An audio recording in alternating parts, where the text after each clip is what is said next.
Well, good evening, everyone. I realised that I wasn't sure if my colleagues knew this, but I am a Dundee man. I went to school here, and my first graduate job, I worked for an engineering company and actually used to leave from ships that were docked just over there and go out and do inshore surveys of oil and gas pipelines. So I'm doing something slightly different now.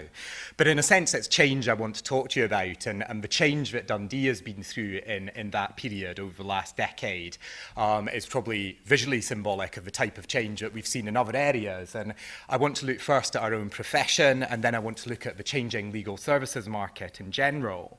So I think Henry's already touched to some extent on the changing shape of the profession. This is just one way of representing it graphically, and is trying to show the many different facets that make up our overall membership.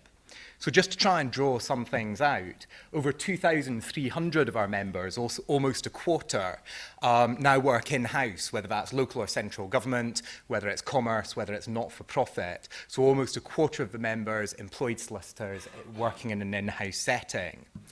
Likewise, we see a growth in assistants and associates in private practice, and they actually account for almost 6,000 members, so working employed, but now in private practice. And that means that increasingly being a principal or a partner in a private practice setting is one of the less common forms of practice. Only 3,600 of our members are now at that partnership level. And that affects the type of support the society offers and the type of services that I'll touch on later. We also mentioned in one of the Q&A the increased urbanisation of the profession, almost a half now practising in the cities of Edinburgh and Glasgow, but also seeing members move further afield from that. 400 Scottish practising certificate holders practice out of London, another 400 are based internationally, and that gives us a network we can tap into, but also a diversity of membership that we're trying to help and support. We're also an increasingly specialised profession. 500 of our members hold some form of specialist accreditation. We have 300 members who are now solicitor advocates with higher rights of audience in either the civil or the criminal court, or indeed some people both. And another way of looking at the profession is by the profiles that we're made up of. So it may interest you to know that almost a quarter of our members are under 6 years post-qualification experience. So we're increasingly a young profession, and if you see us experimenting with techniques like Twitter and Facebook, this is why. It's to try and speak to some of those new audiences we have. Now, we have to try and support all these members in one way or another, and we have to try and do that in the context of a rapidly changing legal market. I hadn't realised when I did this that it does perhaps look like juggling balls, that we feel we're keeping up in the air. I noticed my colleagues went for very traditional bullet points when putting together slides, but these are all the things that we're trying to contend with, whether in practice or whether from a law society perspective. The downturn has affected absolutely everyone in Scotland. We've recently seen the results of the UK spending review, but at the society, we're really waiting for the Scottish Government announcement, which is due either on the 17th or 18th of November, about how that UK review will be reflected in Scottish spending. We also have the election next year, and I'll come back to that because that's likely to see changes in the justice sector. That's having a trickle-down effect on something like fees, so that whether you're in legal aid practice, whether you're serving the public sector, whether you're working with companies, everyone is feeling fee pressure at the moment, and I'll go on to talk about some of the forms of competition in a minute. I've put something like IT up there because people are trying to look for efficiency in this challenging economic market. We're seeing an increasing push towards the use of IT. People might be aware of banks such as Lloyds announcing that their panel solicitors will have to use ARTL if they want to remain doing business with Lloyds. Equally, we know that the Scottish Legal Aid Board have already announced that they'll only be accepting online applications for legal aid in the future. And so the society is looking at how it can work with members around that. To move to another area, the Gill Review sees 206 recommendations about every aspect of civil court practice and will affect all practitioners working in that field. There's recommendations on things such as increased case management, use of IT within the courts, a new tier of courts, a district court being introduced, various specialist courts, and a change to the jurisdictions of a different level of courts. And the society is putting together its second phase of response to that at the moment, hoping to influence the government even before they come out with their consultation document on the next phase of work. One of the members who fed back after our session in Edinburgh earlier in the week mentioned CADR and some of the issues that have been happening around criminal legal aid, and had felt we could explain what was happening there a little bit more.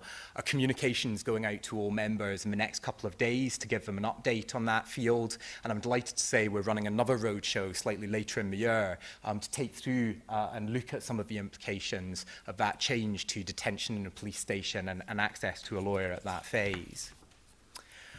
I've got competition up there as a challenge, and during some of the ABS debate, this was very much seen as something to do with the Legal Services Bill. In fact, many of you will be aware of increased competition in every field of practice, whether that's the changes that have happened to the conveyancing market over the last 10 years, or whether that's in other areas. Tax advice has perhaps slipped away from solicitors to a certain extent, with more and more accountants offering that. I was quite surprised to start seeing reports over the last couple of years about the amount of employment law advice which is now being done by non-solicitors. So it's now estimated 40% of legal advice on employment law is offered by companies such as RBS Mentor, Pinnacle Business Service and Empire HR. So whether or not the Legal Services Bill was happening, there are new forms of competition. Cooperative Legal Service spending £1 million on advertising their consumer legal service, and that's before you have these new business models in. And indeed, we really saw ABS as allowing law firms to be able to respond to some of these new forms of competition. But what is society doing about all this? What are we doing to support members?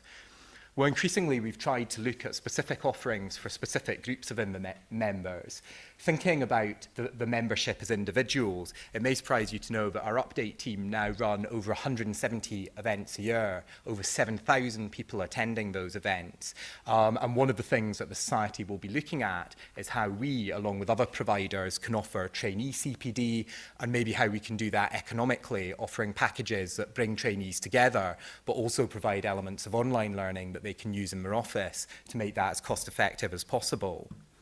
Earlier, we were talking about the practice rules, and obviously one way we can make those more accessible is get them on the website and easily accessible, but sometimes people will always need further advice. And another of my teams is the professional practice team. I'm very lucky to work with Bruce Ritchie. He and his team answer over 20,000 inquiries from members a year on practice issues, and we'd really encourage you to keep contacting that number. It helps us spot issues, and hopefully we can help you by giving practical advice. We've also published guidance for members. So our Surviving the Downturn guidance for individuals gave advice on everything from benefits to retraining, to getting funding for retraining to different areas of law, to how to brush up your CV. And we followed that up with individual coaching sessions for members who'd been made redundant.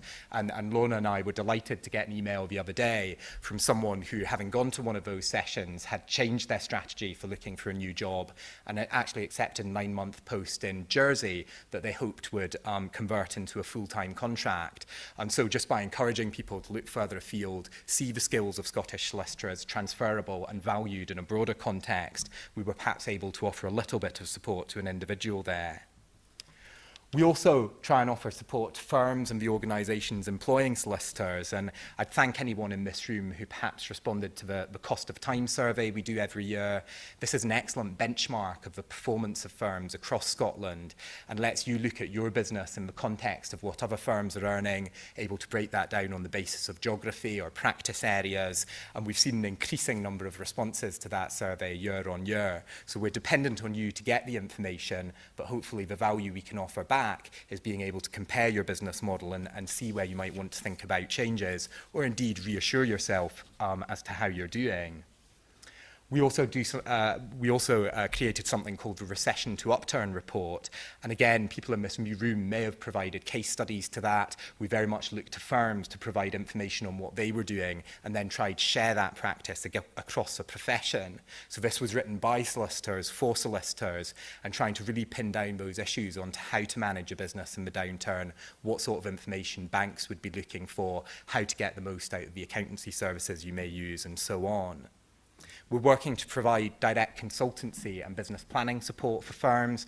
There's a flyer for LBC Wise Counsel, the company we're working with on that, in your packs, and I'd encourage you to have a look at it. And we've also increasingly been trying to listen to firms about what their needs are. So whether that's through something like the new Sole Practitioners Network we've set up, whether it's events like tonight, our in-house lawyers committee, listening to that group, or regular meetings with the deans of faculties, or our grouping of our largest 30 firms, we've been trying to find out what members want and provide something in response to that. It's also part of our role to create opportunity for solicitors and promote the solicitor brand. And this year we've worked with the Scottish Family Business Association, Cooperative Development Scotland, Scottish Development International, trying to bring solicitors and businesses together to explore new avenues for business. And one of the most interesting projects technically has probably trying to look at the Arbitration Act and how we can get maximum advantage from that. And we're working with the Scottish Government and 9 other bodies to set up an arbitration centre within Scotland, which we hope will help attract new business around that field. Finally, we're often asked about what we do to represent our members' interests. Well, I've already mentioned the CADR case that came out around police station interviews. I mean, there we represented members' interests to the Legal Aid Board and actually were successful within a couple of weeks in creating an interim payment structure. And it was perhaps amazing that the government hadn't felt that solicitors would expect to be paid for the extra work that they needed to do under those interim arrangements.